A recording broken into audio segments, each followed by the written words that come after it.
Père éternel et tout-puissant, nous te remercions pour cette journée que tu as élue avant la fondation du monde. C'est la journée de nos enfants, la journée pendant laquelle nous leur permettons de s'épanouir. Parce que pendant toute l'année, ils ont travaillé et c'est toi-même qui dis que l'ouvrier mérite son salaire. Nous apprenons à mettre en pratique cette parole que tu nous as enseignée. Et nous te rendons grâce de ce que par elle, nous pouvons bénir nos enfants.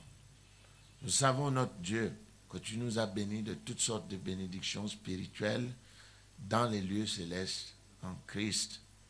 Mais il n'en demeure pas moins, Seigneur, que tu peux ajouter afin que nous surabondions dans la bénédiction.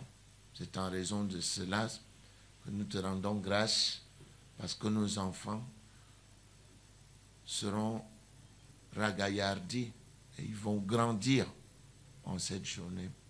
Merci pour cette initiative entreprise par le groupe de Women of Faith qui travaille au sein de notre ministère, ces grandes femmes de Dieu qui œuvrent depuis beaucoup d'années pour la croissance, le bien-être, l'organisation, l'ordre, la bienséance au sein de notre ministère. Seigneur, je te rends grâce parce que tu peux ouvrir les portes à ces femmes afin que leurs entreprises soient bénies et prospères. Je voudrais te remercier parce que derrière chaque femme se trouve effectivement un homme. Les Women of Faith ont leurs hommes, les maris qui sont derrière, qui œuvrent, Père éternel, œuvrent sous cap, œuvrent pour que notre ministère grandisse, que notre ministère soit comblé de toutes sortes de bénédictions. Nous te sommes très reconnaissants pour ces hommes de Dieu, ces grands hommes de Dieu qui mettent de leur temps et leur amour pour bénir, pour porter les fardeaux au sein de la maisonnée. Merci Seigneur pour l'initiative entreprise dans ce ministère pour faire ce que ta main a conçu d'avance. Donner est égal à recevoir. Merci parce que ces œuvres du donner donneront la capacité à ceux qui s'y attellent de pouvoir réclamer ce qui leur appartient de droit. Et leurs actions, Père, ne peuvent pas te museler et ne peuvent non plus te limiter parce qu'à travers leurs actions, toi, Dieu, tu dis que tu menaceras celui qui dévore afin qu'il ne dévore pas les biens, les efforts, les entreprises de tes enfants. Donne gloire à ton nom de ce que ce culte, cette rencontre, cette communion de croyants soit une rencontre d'amour, de paix et surtout de croissance. Donne-nous d'être entièrement convaincus dans ta parole afin que nous persistions dans une entière soumission à ta volonté. Et Père, nous voulons chanter le deuxième couplet de la chanson que nous venons à peine, Père éternel, de t'adresser, afin que, encore une fois, nous puissions rester focalisés sur ta parole. Satan veut te troubler. Père éternel, nous te sommes infiniment reconnaissants pour la grâce, la miséricorde que tu nous accordes dans cette matinée. Au nom de ton Saint-Fils Jésus-Christ, nous avons prié. Amen. Pendant que nous nous rasseyons, n'oublions pas d'éteindre nos téléphones ou alors de les mettre sous vibreur pour ne pas perturber la cérémonie. Nous insistons, mettons nos téléphones sous vibreur ou alors éteignons-les complètement. Nous allons immédiatement passer à la manifestation du Saint-Esprit. Dieu n'a pas cessé de parler à son peuple. Les prophètes l'ont fait hier. Les enfants de Dieu aujourd'hui peuvent encore, avec l'Esprit de Dieu en eux, parler pour Dieu, parler de la part de Dieu, parler à Dieu. Nous invitons donc ici 4 prophètes pour 2 parler en langue avec interprétation et 2 prophéties. Et c'est le moment pendant lequel le peuple de Dieu doit bien faire attention pour saisir et garder le message, afin, comme ils le disent, que nul n'en ignore, et que cela soit notre guide pour la vie de tous les jours. 4 prophètes, pour 2 parler en langue avec interprétation et 2 prophéties. Staria dolor kider ke stroshi karia zarkite. Albana dor ki stroshi ki por kostrada rikidego. Narkasta di kirikosti chez Korokosta Borokush. Vous êtes un peuple élu, une nation acquise. Ce que j'ai tatoué sur ma paume de main et que je bénis constamment. Demeurez dans ma présence, pratiquez davantage les présents et vous serez bénis dans votre vie.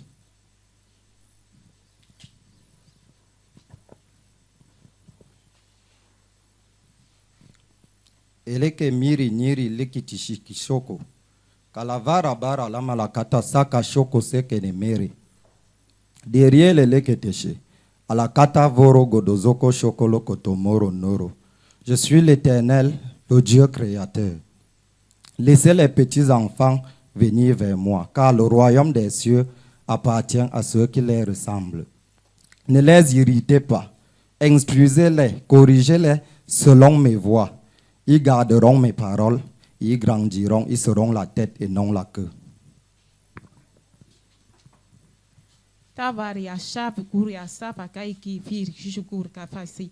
Oria kapash ai kurku sibi arakashi vir kustavaika. Ils sont heureux ceux qui ne mettent point leur confiance en l'homme et qui ne prennent point pour la chair pour appui. Ils sont heureux ceux qui mettent leur confiance en l'Éternel. Ils ont la réussite dans leurs entreprises. Ils reposent sur un assur vrai et certain.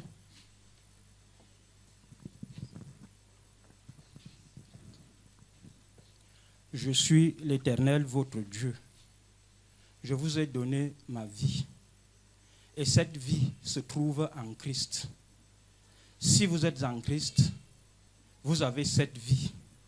Et si vous en êtes conscient, aucun démon, aucun esprit diabolique, aucune puissance satanique ne tiendra devant vous.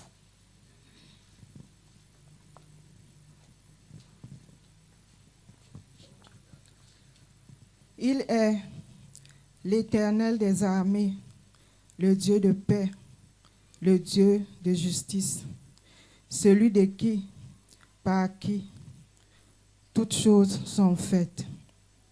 Ne laissez pas tomber sur vous le malheur. Marchez après lui de tout cœur et il vous protégera. Père Tout-Puissant, nous te disons merci pour ces paroles qui viennent de toi pour ton peuple. Merci parce que tu nous permets de faire de nos cœurs la bonne terre afin que cette parole y soit semée et que dans notre marche que nous produisions les fruits que tu attends de nous pour être victorieux dans notre vie de croyance. Nous te disons donc merci par le nom puissant de notre Seigneur de gloire, Christ Jésus. Amen.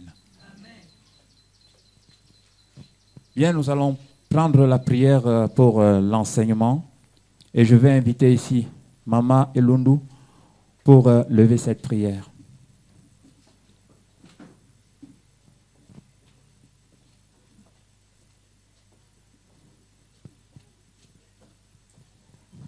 Nous prions.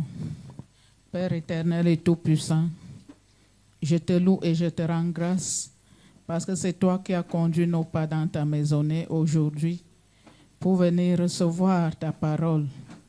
Permets-nous donc d'être attentifs à cette parole. Débouche nos oreilles, anéantis tout esprit d'assoupissement, tout esprit de sommeil, tout esprit de distraction qui peut, Père éternel, nous empêcher de bien écouter et de bien comprendre ta parole.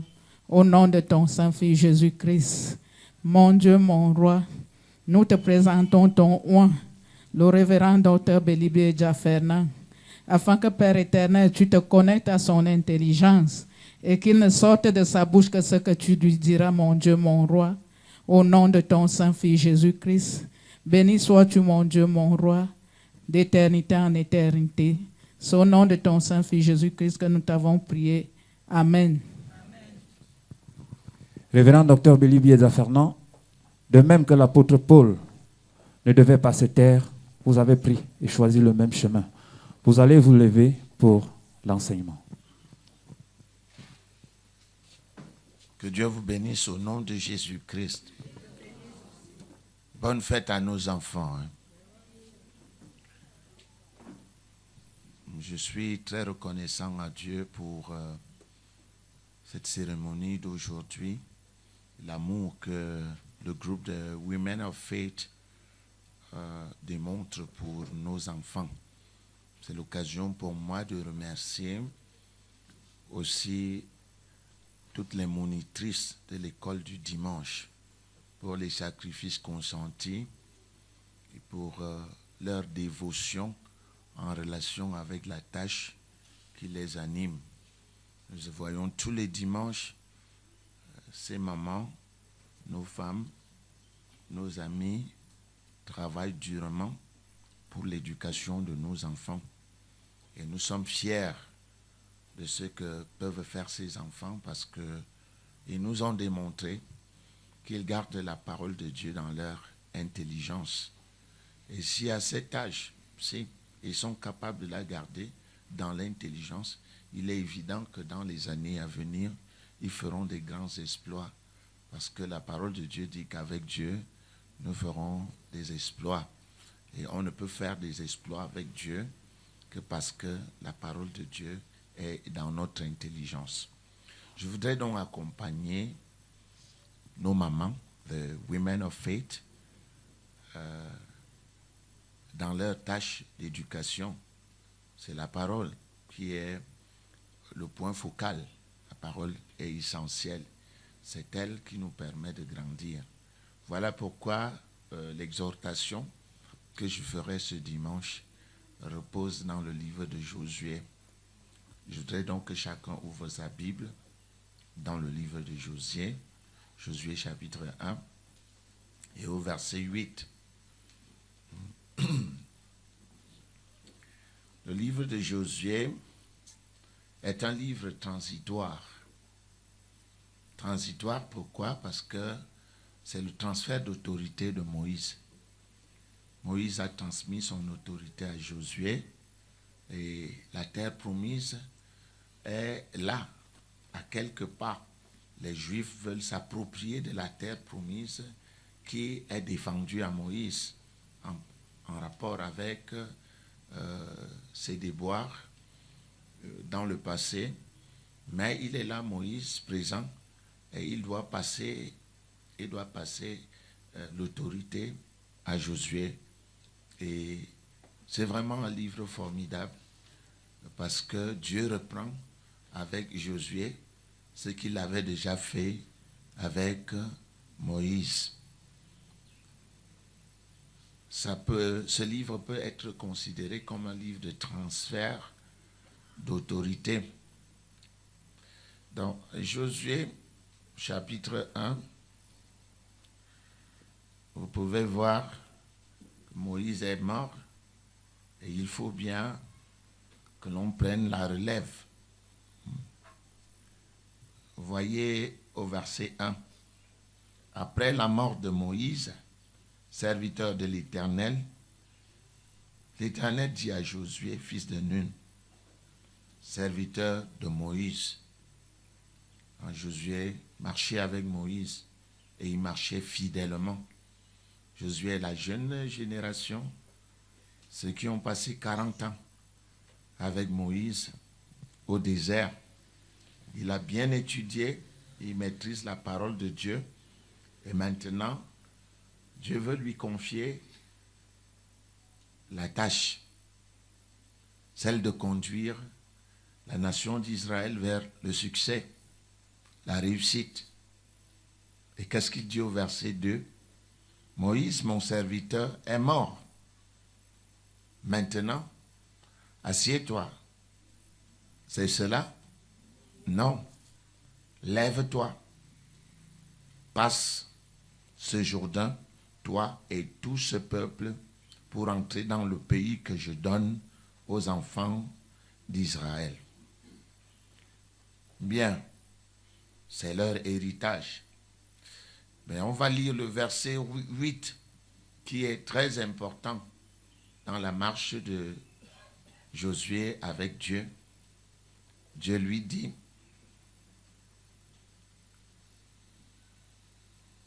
le verset 7 est, tout d'abord retiendra notre attention avant le verset 8. Nous pouvons lire « Fortifie-toi seulement. Aie bon courage en agissant fidèlement selon toute la loi que Moïse, mon serviteur, t'a prescrite. Ne t'en détourne ni à droite ni à gauche, afin que tu réussisses dans tout ce que tu entreprendras. »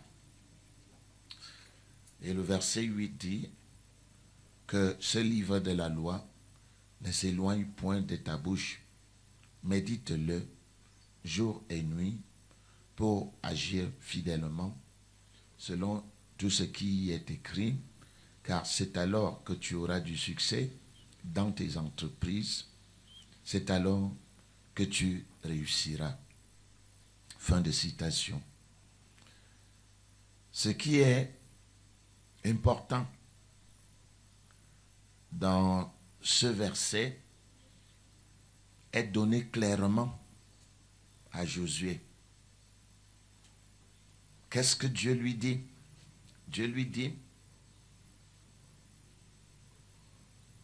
fortifie-toi seulement et aie bon courage en agissant fidèlement selon toute la loi que Moïse, mon serviteur, t'a prescrite. Ne t'en détourne ni à droite ni à gauche afin que tu réussisses dans tout ce que tu entreprendras. Dieu montre à Josué dans ce livre que sa réussite dépendra de la marche en relation avec la loi prescrite par Moïse. Et ce qui est important, c'est que la loi de Moïse est un ensemble de commandements, un ensemble de lois, de pratiques qui ont été confiées à la nation d'Israël. Cette loi concerne tous les domaines de la vie. C'est drôle parce qu'on l'appelle la loi de Moïse. C'est comme si c'est Moïse qui l'avait inventée. La loi vient de Dieu. Mais on l'a associée au nom de Moïse parce que c'est Moïse qui conduit le peuple, qui conduisait le peuple de l'Égypte vers la terre promise. Et vous voyez bien que chaque société a ce qu'on appelle le permis et l'interdit. Dans chaque société, partout où vous irez dans le monde, dans chaque socioculture où vous entrerez, vous trouverez des choses qui sont permises et des choses qui sont interdites. Et ce n'est pas parce que une chose est permise qu'elle plaît à Dieu. Nos sociétés sont des sociétés humaines. Nous avons des traditions humaines. Nous avons des manières de faire humaines. Mais on peut vivre dans ces sociétés humaines du calme. Du calme. Du calme. On peut vivre dans ces sociétés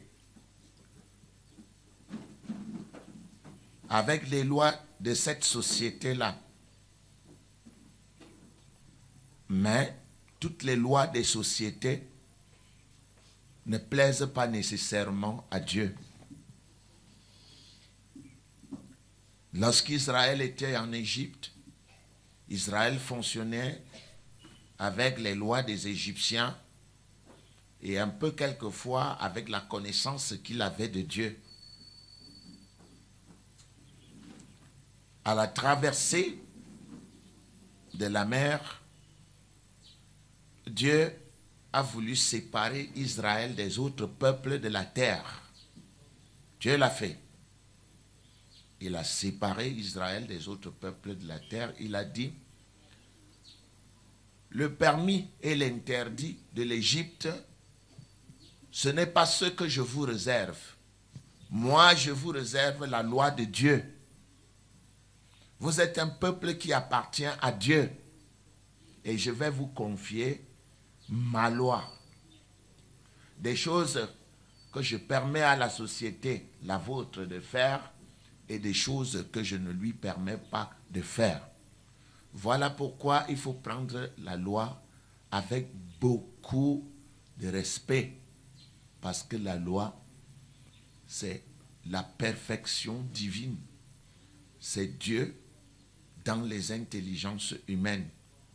C'est Dieu qui veut diriger son peuple et qui prend ses lois et les rend disponibles à son peuple. Et ce qui est formidable dans la loi, c'est qu'elle concerne tous les domaines de la vie. Il y a des lois sur le veuvage. Il y a même des lois sur l'infidélité. Il y a des lois sur le mariage. Il y a des lois sur la relation, comment se comporter. Il y a des lois sur l'argent. Il y a des lois sur les affaires. Il y a des lois sur la manière de parler. Il y a des lois sur le comportement. Dieu a pris soin de mettre tout par écrit pour que le peuple d'Israël ne manque absolument de rien. Lorsque le peuple d'Israël devait combattre, il y avait des lois pour que Dieu soit avec eux dans le combat. Et je prends certaines lois, par exemple, qui m'intéressent. Je vois, par exemple, que ceux qui étaient fiancés étaient exempts du service militaire, par exemple. C'est une loi que je prends, par exemple, que pendant la guerre, les officiers de l'armée devaient se tenir et dire qui vient de construire une nouvelle maison, qu'il aille vivre dans sa maison de peur qu'il ne meure pendant la guerre et que quelqu'un d'autre habite sa maison.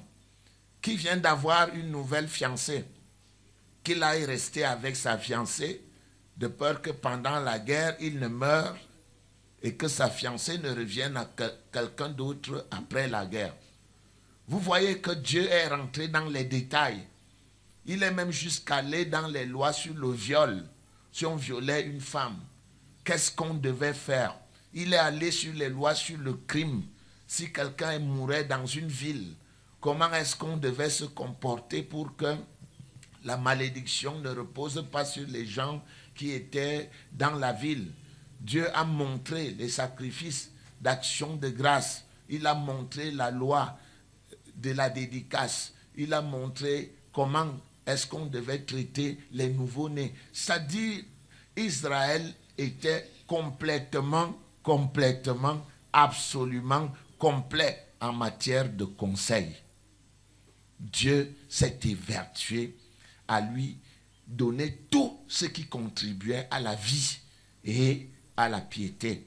Les fondements même de la vie sociale ont été écrits dans la loi. Et qu'est-ce que Dieu dit? Il dit, fortifie-toi seulement et aie bon courage en agissant fidèlement selon toute la loi que Moïse, mon serviteur, t'a prescrite. Nous, aujourd'hui, nous n'avons pas la loi. Nous ne connaissons même pas la loi parce que très peu d'entre nous lisent. Mais Dieu a écrit tout. Il a montré même dans les différents comment se comporter.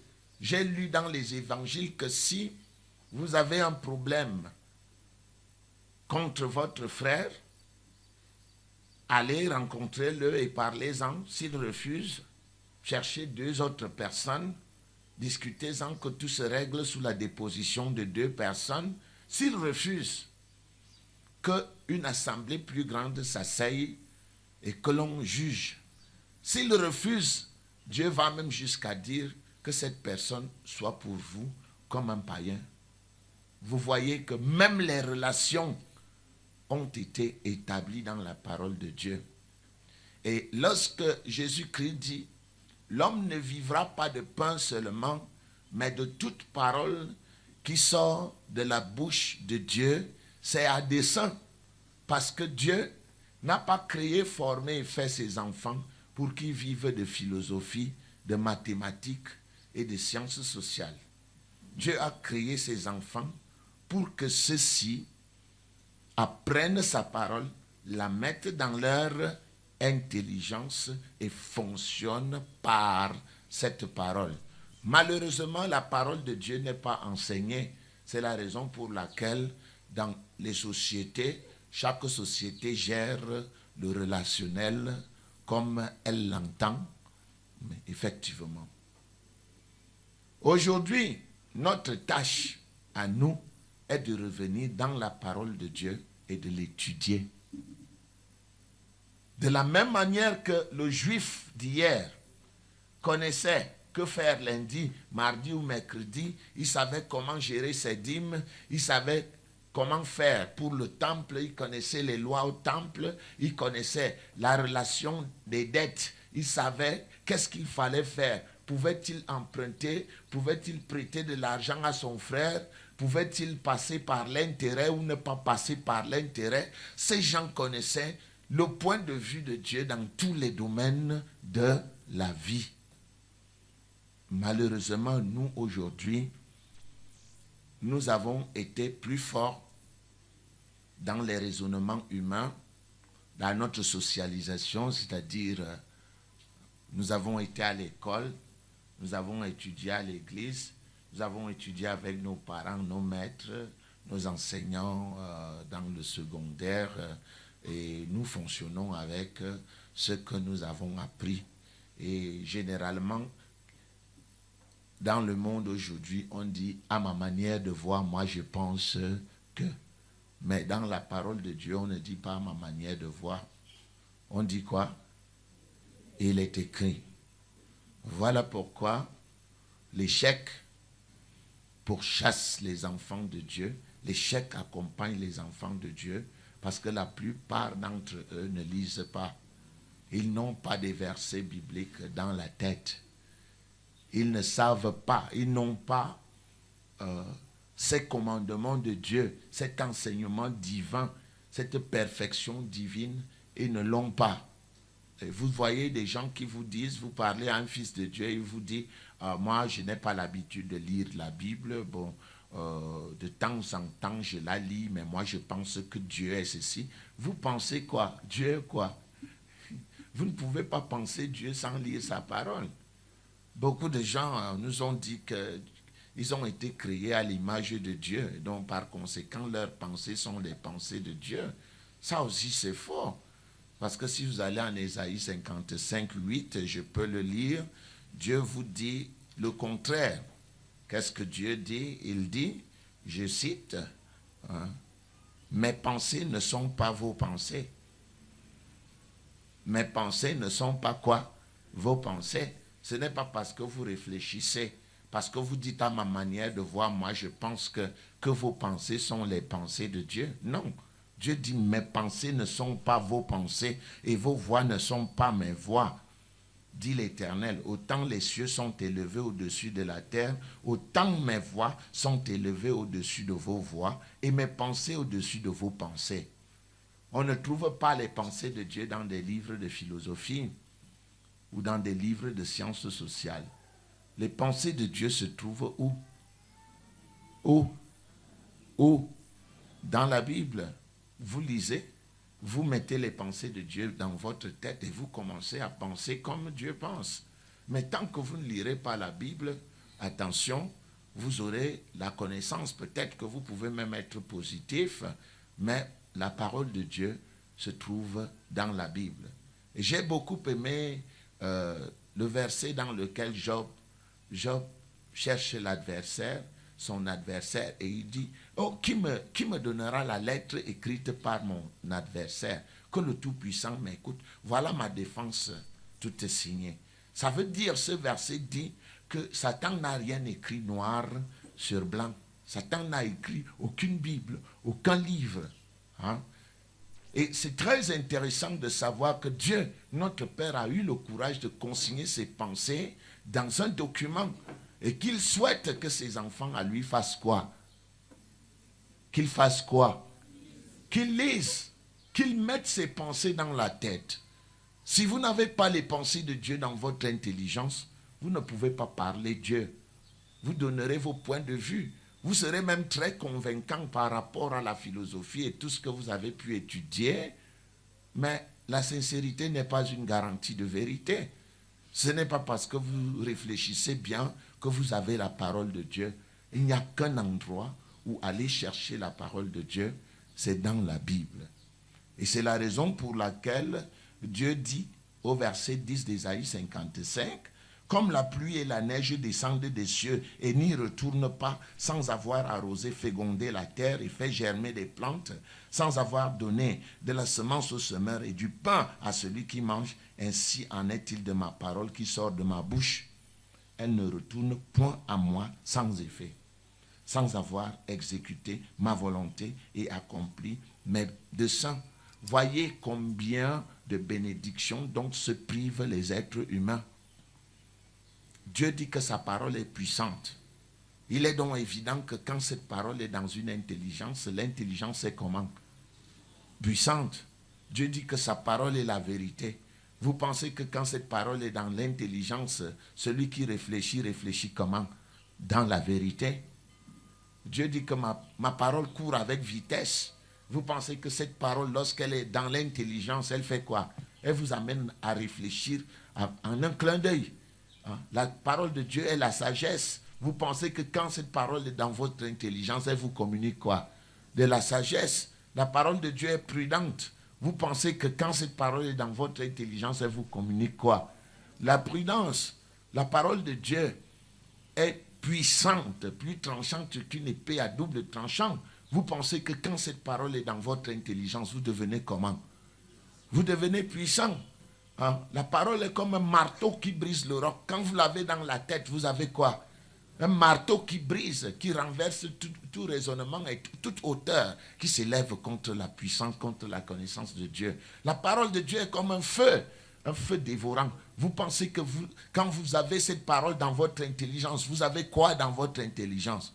Un feu. L'adversaire ne peut plus rentrer librement dans votre intelligence parce qu'il trouve quoi? Un feu. La parole de Dieu en Jean 6, 63 est comment? Elle est esprit et vie. Et vous pensez que quand vous avez cette parole de Dieu dans votre intelligence devient comment? Esprit et vie. Oh, chers frères, voyez combien de bénédictions les hommes se privent.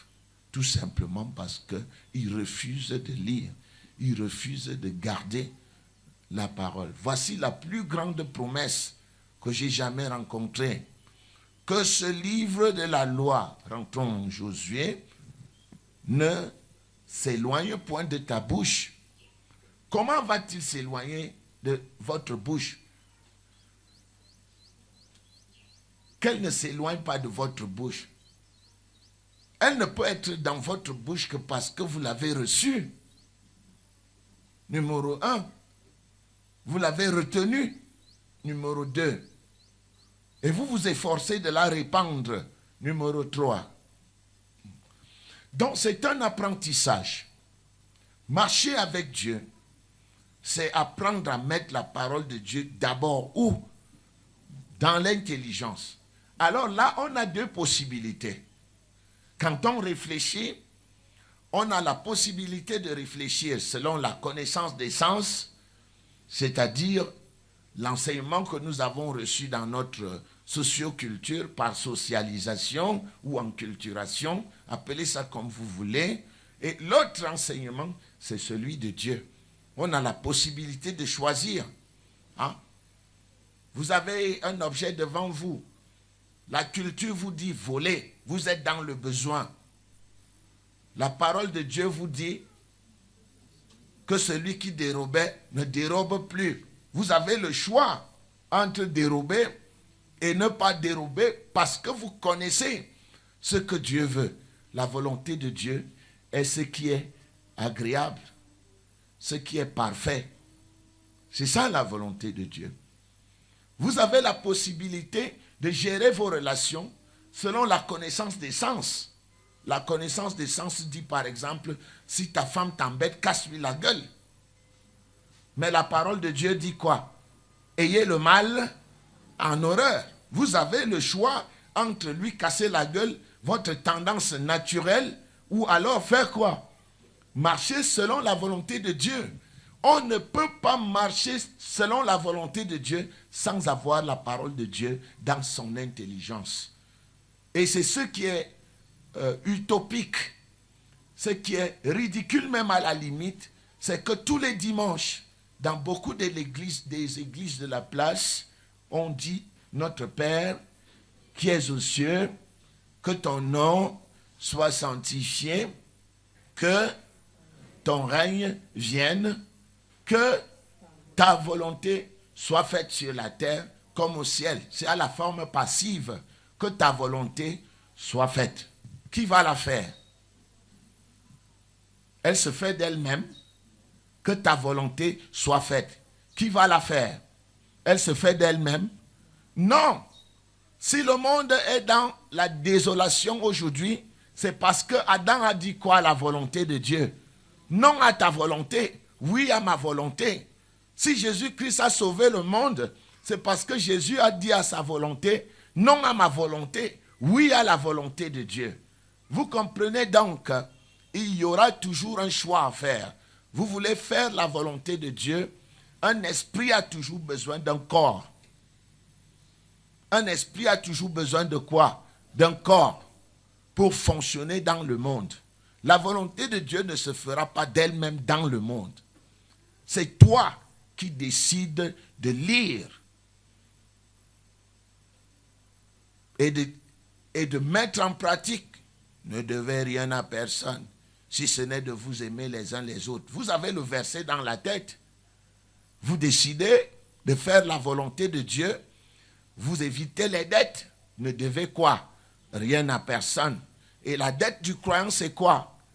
D'aimer son prochain. Ne devez rien à personne, si ce n'est de vous aimer les uns les autres. Celui qui pratique cette parole est agréable dans la société et il est agréable à Dieu. Voilà pourquoi on dit que la parole de Dieu produit des résultats. Et toute autre chose que la parole de Dieu produit des conséquences. Toute autre chose que la parole de Dieu produit quoi? Des conséquences. La parole de Dieu produit quoi? Des résultats. C'est la raison pour laquelle je pose encore la question. Dimanche dernier, nous étions d'accord que chacun de nous allait étudier un verset. Qui a étudié un verset? Ah, le nombre a augmenté. C'est déjà bien. Ça veut dire que vous êtes devenus conscients. Vous savez désormais que vous voulez faire les affaires, vous pouvez les faire avec Dieu. Moi, j'ai étudié même l'économie dans la parole de Dieu. J'ai vu le premier plan d'ajustement structurel dans le monde a été fait dans le livre de la Genèse. C'est Joseph qui a appliqué le plan d'ajustement structurel en Égypte et l'Égypte est devenue la plus grande puissance du monde. Parce que Joseph a su gérer les 7 années d'abondance et les 7 années de famine. L'Égypte est devenue la plus grande opération dans le monde. C'est Jésus-Christ qui est le premier à avoir enseigné les principes bancaires. Avec la parabole des talents, on a donné à l'un combien? À l'autre combien? À l'autre combien? Chacun selon quoi? Ce texte démontre que Dieu ne peut pas vous donner plus que ce que vous méritez. Si vous n'avez pas la capacité de gérer 100 000 francs, il ne vous donnera jamais 100 000 francs. Voilà pourquoi la formation est bonne. Rentrez vous former. Vous voulez avoir de l'argent, formez-vous dans le domaine de quoi? De l'argent. Parce que Dieu ne donne à chacun que comment? Selon sa capacité. Vous voyez, il a donné à un 5 talents parce qu'il pouvait gérer combien? À l'autre, il a donné combien? Parce qu'il pouvait gérer combien? À l'autre, il a donné combien? Parce qu'il pouvait gérer combien? Celui qui a reçu 5 a produit 5. Ça s'appelle comment en économie? Le bénéfice. l'investissement. Il a investi 5, il a gagné 5. On lui a dit, bon et fidèle serviteur, rentre dans la joie de ton maître. Comme tu as géré 5, tu peux gérer 10. Donnez-lui les 5 autres. À l'autre, on a donné combien? 3. Il est venu vers le maître, il a dit, j'ai reçu 3. J'en ai produit combien? 3. Tout ça, c'est pour toi. Hein? Ne crois pas que ce que Dieu te donne, il te donne pour manger des gros poissons. C'est la gestion. Hein? Il a gagné 3. Il a investi combien? 3. Il a gagné 3. Il en avait combien au total? 6. L'autre a eu 1. Et qu'est-ce qu'il dit à son maître? Je savais que tu es mauvais. Je n'ai pas fructifié ton argent. Je suis allé l'enterrer au sol. Et c'est Jésus qui montre les principes économiques. Mauvais serviteur. Tu savais que j'étais mauvais. Pourquoi n'as-tu pas mis mon talent en banque pour qu'il produise des intérêts? Hein? Qui enseigne ça? C'est quoi là? C'est quoi ça? Voilà.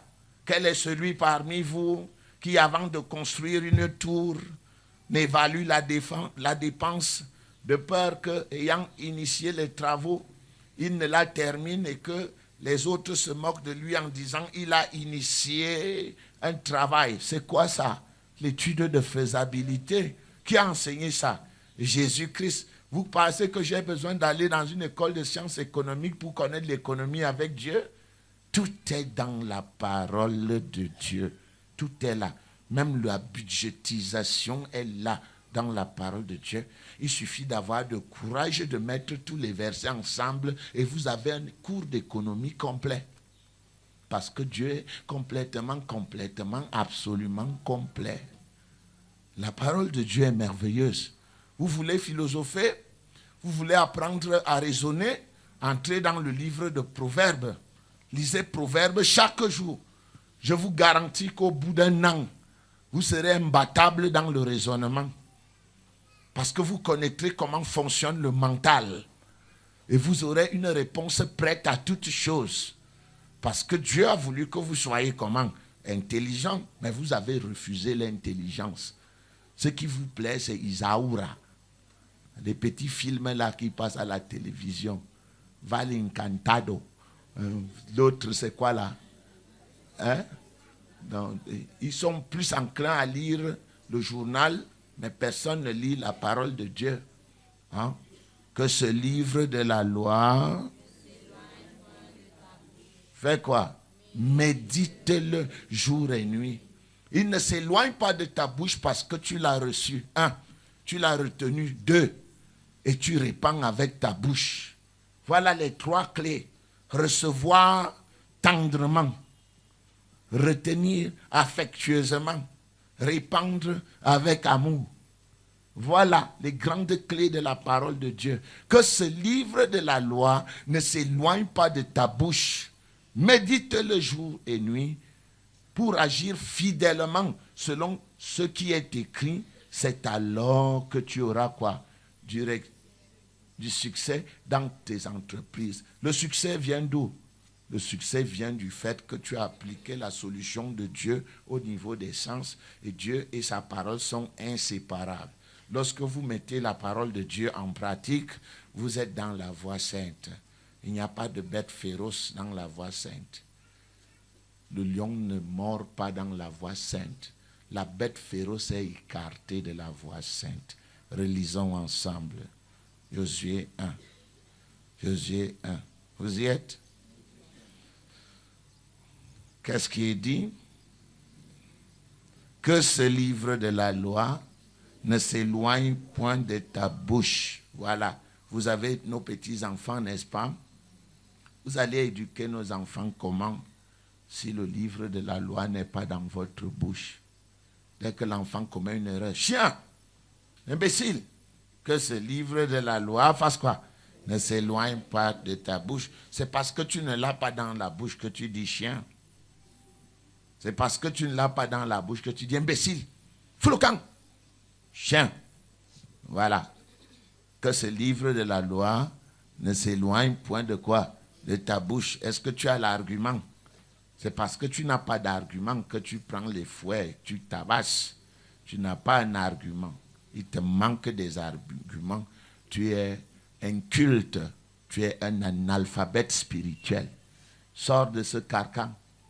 Deviens quelqu'un qui est instruit dans le Seigneur. Parce que la Bible enseigne quoi? Mon peuple. Pourquoi? Mon peuple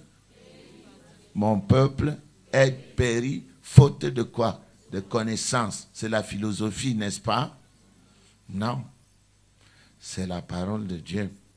L'homme ne vivra pas de pain seulement, mais de toute parole qui sort de la bouche de Dieu. Que Dieu vous bénisse. Au nom de Jésus-Christ. Voilà. C'est ce que je voulais partager avec vous. Aujourd'hui, encore une fois, j'insiste sur le fait qu'il faut retenir, recevoir, répandre la parole de Dieu afin de pouvoir enseigner à ses enfants. Merci à nos mamans, the Women of Faith. Nous sommes très reconnaissants pour le travail que vous faites pour nos enfants. Que Dieu vous bénisse au nom de Jésus.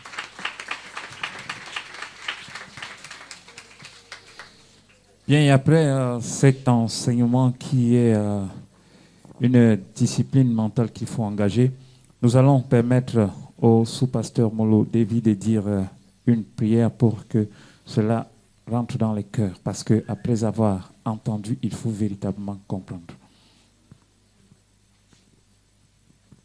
Nous prions. El Shaddai, notre Dieu et notre Roi, le Père de notre Seigneur et Sauveur Jésus-Christ est notre Père. Nous te sommes infiniment reconnaissants, Père éternel, parce que tu as fait de nous tes enfants. C'est une grâce, c'est un privilège que d'être enfant de Dieu, non adopté, mais par filiation en Jésus-Christ, parce qu'au jour d'aujourd'hui, nous sommes un avec Christ. Et au jour d'aujourd'hui, Père éternel, c'est le sang de Jésus-Christ qui coule dans nos veines. Puisque si nous vivons, ce n'est pas nous qui vivons, mais c'est Christ qui vit en nous. Nous te rendons donc grâce, Père éternel, et nous te remercions pour cette parole, pour cet enseignement que tu nous as encore accordé en cette matinée. Tu es notre Père. Et tu as voulu, Père éternel, nous marteler, mon Dieu et mon Roi. Tu as voulu, mon Dieu, ajouter. Tu as voulu, Père éternel, répéter. Tu as voulu insister, Père éternel, sur la lecture de ta parole qui nous permet de connaître ta volonté, qui nous permet, Père éternel, d'être en phase avec toi. Nous te rendons grâce, nous te remercions parce que tu es notre Dieu. Si tu insistes, Père éternel, c'est parce que tu connais mieux que nous, tu es omniscient, tu es omniprésent et omnipotent. Nous voulons te dire merci parce que tu nous aimes.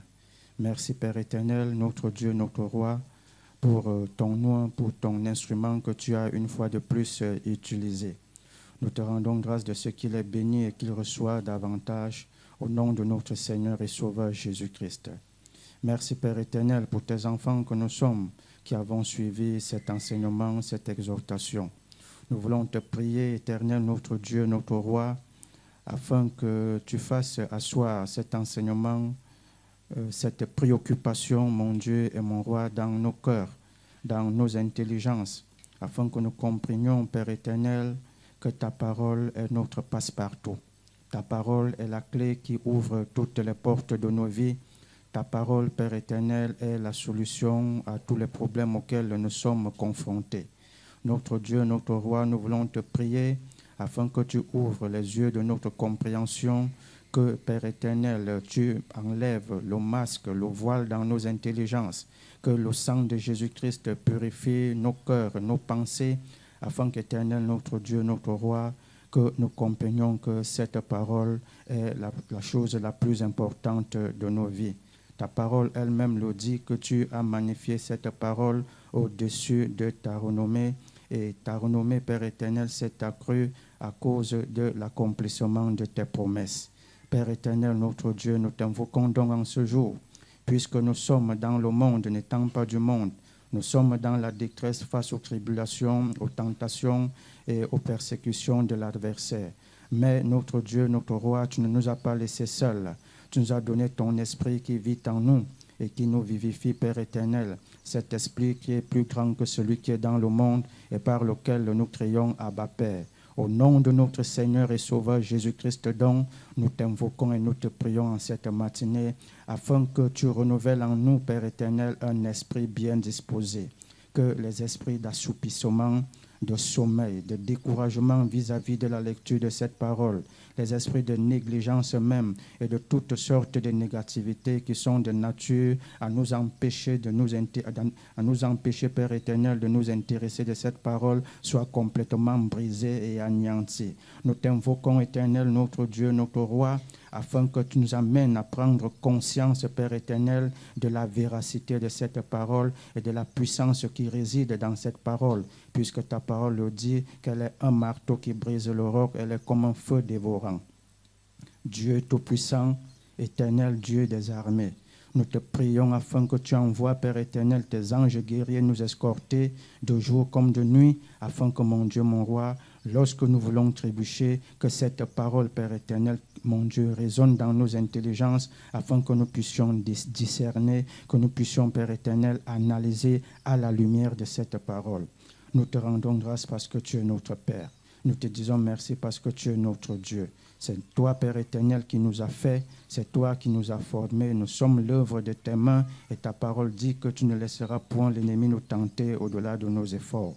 Nous te rendons donc grâce, Père éternel, pour ce culte et pour cet enseignement, mon Dieu, que tu as rendu disponible pour tes saints enfants que nous sommes. C'est au nom et mérite de notre Seigneur et Sauveur Jésus-Christ que nous t'avons prié. Amen.